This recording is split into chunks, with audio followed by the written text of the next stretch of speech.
প্রসেনজিৎ দা উনি কাস্টিংয়ে ছিলেন, উনি আমাকে ফাইনালি সিলেক্ট করেন। প্রথম বিদেশে যাওয়া এবং সেটা একটা সিনেমার কাজে রাইমা সেনের সাথে। এত কম সময়ে আপনি শ্রেয়া ঘোষাল আপনার ছবিতে গিয়েছে। হ্যাঁ, আই ওয়াজ লাকি। সামিয়া জামানের ডিরেকশনে আকাশ কত দূরে করার পর আমি স্কলারশিপ নিয়ে ইন্ডিয়া চলে যাই ফিল্মের উপরে পড়াশোনা করার জন্য, Satyajit Ray film and television institute.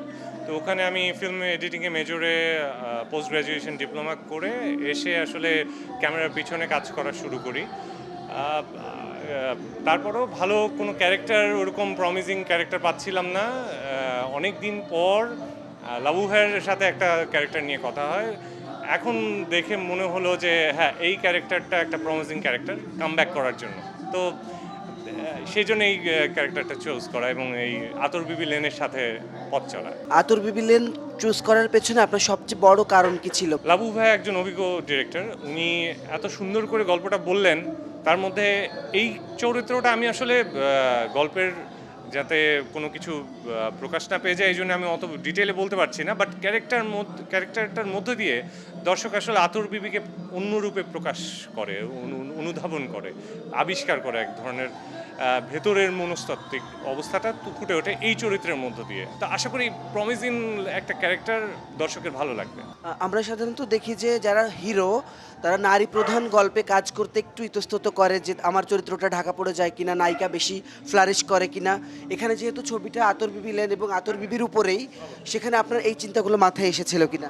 আমি মূলত অ্যাক্টিং করি, সো চরিত্রটা প্রমিজিং লেগেছে। এখানে নারী প্রধান বা পুরুষ প্রধান এই বিষয়টা মুখ্য না, গল্প প্রধান।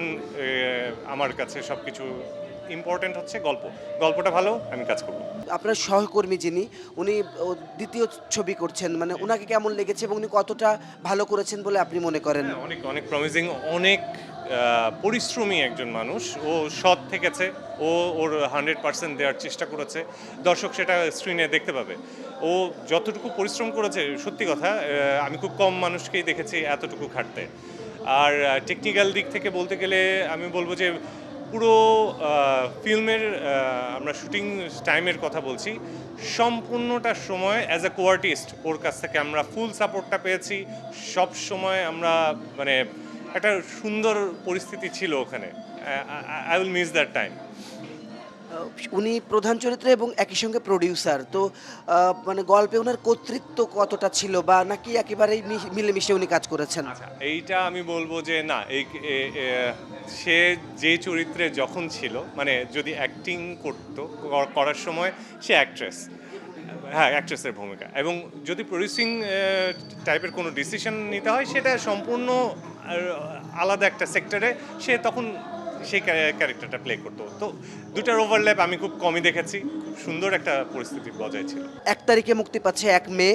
আপনি একটু বলেন যে এখন তো এত কন্টেন্ট, মানে ফেসবুক খুললে এত রিলস, শর্টস, হলিউড বলিউড আমরা সব দেখছি। এই ছবিটা আসলে কেন মানুষ পয়সা খরচ করে দেখবে? আচ্ছা, আমরা একটা গল্প বলার চেষ্টা করেছি। গল্পটার মধ্যে মানুষের আশা, ভালোবাসা, আতঙ্ক, বেদনা, বিরহ সব মিলিয়ে একটা প্যাকেজ করার চেষ্টা করেছি। দর্শক এখানে সুন্দর একটা গল্পের ফ্লো পাবে, টেকনিক্যালি সাউন্ড একটা ফিল্ম পাবে। আমার মনে হয় দর্শক এটা খুব ভালোভাবে নিতে পারবে, আমি আশাবাদী। আকাশ মাহমুদের গানে, কম্পোজিশনে, গানটা অসাধারণ। কতগুলো গান পাবে দর্শক। এগুলোর চিত্রায়নও আমরা অনেক পরিশ্রম করেছি, সারা বাংলাদেশ ঘুরে কাজ করা হয়েছে। আশা করি ভালো লাগবে দৃশ্যগুলো এবং গান তো অবশ্যই। ফারজানা সুমির কাছে যে আপনি তার প্রডিউস করা দ্বিতীয় ছবিতেও নায়ক হিসেবে আসছেন লীলাবাই, লীলাবাই নিয়ে কতটা আশাবাদী আপনি? এই সিনেমাটা নিয়ে আগে কিছু কথা হয়েছে, আমি ডিটেইলে এখনো জানি না। ডিটেইলে আমরা জেনে তারপর আপনাদের সাথে অবশ্যই শেয়ার করব। তার মানে আপনি এখনো সাইন করেননি? আমরা অফিসিয়ালি এখনো সাইন করা হয়নি না। গল্প মোটামুটি শুনেছেন? গল্প হ্যাঁ আমরা জানি। সামিয়া জামানের সাথে কাজ করেছিলেন যে ছবিতে, আমাদের খুব প্রিয় অভিনেত্রী ফারিয়া শাহরিন ছিল সেই ছবিতে, এবং তিনি এখন কম কাজ করেন কিন্তু মানুষের খুব পছন্দের। তাকে নিয়ে কি বলবেন আসলে? তো আমার খুব বন্ধু মানুষ, খুবই সুন্দর। অ্যাক্টিং কেন কন্টিনিউ করে না আমি জানি না, মাঝখানে করছে কিন্তু ফিল্মে নাই আর কি। ফিল্মে ওকে মিস করি। আমি বলবো যে ওর অনেক অনেক সুন্দরভাবে ফিল্মে কাজ করা উচিত। হ্যাঁ, ব্যাচেলার পয়েন্টে খুব জনপ্রিয়তা পেয়েছে। পয়েন্ট অবশ্যই অবশ্যই ব্যাচেলার পয়েন্টে ও অনেক জনপ্রিয়, সারা বাংলাদেশেই ওকে চেনে, খুব সুন্দরভাবে কাজ করেছে। তারপরে বলবো যে বড় পর্দায় ওকে অন্যরকম সুন্দর লাগে, সো আমি আশা করব বড় পর্দায় যেন আর কাজ করে। রাইমা সেনের সাথে কাজ করা, মুনমুন সেনের মেয়ে এবং সুচিত মহানায়িকা সুচিত্রা সেনের নাতনি, এটা লেগেসি। ওই এক্সপিরিয়েন্সটা একটু বড় করে আসলে শুনতে চাই। বড় করে বলতে ওটা 2007 থেকে আসলে এর প্রসেস শুরু, শুটিং শেষ করে রিলিজ হতে 2010, সো অনেক দিনের একটা বিষয় জার্নি। আমি প্রথমে টিভিসি করতাম, টিভিসির মডেলিং করতাম, তো ওখান থেকে আমার ছবির ডিরেক্টর অমিত সেনের সঙ্গে পরিচয় হয়। অমিত দা ওখানেই আমাকে প্রাইমারিলি চুজ করে রাখেন, তারপর 3 ধাপে আমাদের অডিশন হয়। প্রসেনজিৎ দা উনি কাস্টিংয়ে ছিলেন, উনি আমাকে ফাইনালি সিলেক্ট করেন। তো তারপর অদ্ভুত, মানে আমরা তো তখন সেকেন্ড ইয়ারের স্টুডেন্ট, আমি তো একটা অদ্ভুত অভূতপূর্ব একটা অভিজ্ঞতার মধ্যে দিয়ে যাই। প্রথম বিদেশে যাওয়া এবং সেটা একটা সিনেমার কাজে রাইমা সেনের সাথে। রাইমা বলতে গেলে রাইমা এত ডাউন টু আর্থ মানুষ, ওর সাথে আমি একজন নতুন যাচ্ছি, আগে কোনো নোভিস টাইপের না, তো ও এত সুন্দর করে আমাকে বন্ধু হিসেবে, এত কোয়ার্টিস্ট হিসেবে সব দিক থেকে এত সুন্দর সাপোর্ট করেছে। It was a tremendous time, it was a really great part of my life. ওই ছবিতেই মমচিত্তে, আমি যদি ভুল না করি, একটা গান ছিল শ্রেয়া ঘোষালের গাওয়া। মানে শ্রেয়া ঘোষাল তো দাস শ্রেয়া ঘোষাল, মানে কি বলবেন আপনি যে এত কম সময়ে আপনি শ্রেয়া ঘোষাল আপনার ছবিতে গিয়েছে?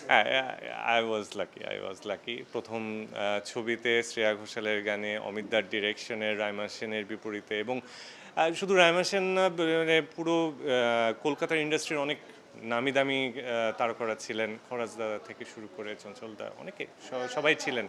তো এটা বলবো যে ইট ওয়াজ লাক, নট, মানে ওটা আমি তখন আর্ন করিনি, ইট ওয়াজ লাক বাই লাক। আমি ওখানে গিয়েছি, কাজটা করেছি, দর্শকদের ভালো লেগেছে। আনফর্চুনেটলি তখন বাংলাদেশে আসলে ইন্টারনেটের যুগটা অতটা ছিল না, সো অতটা হয়তো বাংলাদেশি দর্শক দেখতে পায়নি। একটু জানতে চাই যে কলকাতায় তো একটা নতুন কাজ করলেন, এর আগে আমাদের অন্যরা যারা গিয়েছেন, জয়া হাসান প্রতিষ্ঠিত, চঞ্চল চৌধুরী, মুশাররফ করিম সবাই প্রতিষ্ঠিত, দেন তাদেরকে ডেকেছে, তাসনিয়া ফারিন, কিন্তু আপনি তো একদম নতুন গেলেন, কতটা ওয়েলকামিং ছিল? সত্যি অর্থে বলতে গেলে এতটা সুন্দরভাবে ওরা আমাকে নিয়েছে, আমি I was part of the family, so it was really great time I had over there. মানে ওরা আমাকে প্রত্যেকটা পদে আমাকে গ্রুম আপ করেছে, গ্রুম আপ করতে প্রায় 1 মাস চলেছে আমার গ্রুমিং সেশন। সবাই হচ্ছে আমাকে পুরোটা সাপোর্ট দিয়ে আমাকে ক্যারি করেছে সত্যি কথা বলতে গেলে। তাহলে ওখানে আর আমরা বড় বড় কাজে আর দেখলাম না কেন? তারপর হচ্ছে বাংলাদেশে এসে আমি অনার্স এবং মাস্টার্স এই দুটো পরীক্ষায় ঢুকে যাই। দুটো ছবি করেছিলাম, সাইন করেছিলাম, বাট ওটা ক্যান্সেল করে দিয়ে আমি আবার ইন্ডিয়া যাই পড়তে, পোস্ট গ্রাজুয়েশন করতে। এই কারণে আসলে গ্যাপটা চলে আসে এই আর কি। এখন কি নিয়মিত দেখা যাবে আপনাকে দুই বাংলাতে? আমি তো আশা করছি দর্শক যদি চায় অবশ্যই আসবো। অ্যাক্টিং আমার নেশা, পেশা বলতে পারেন সবই। তো আমি দর্শক যদি আমাদেরকে ভালোভাবে গ্রহণ করে অবশ্যই আসবো।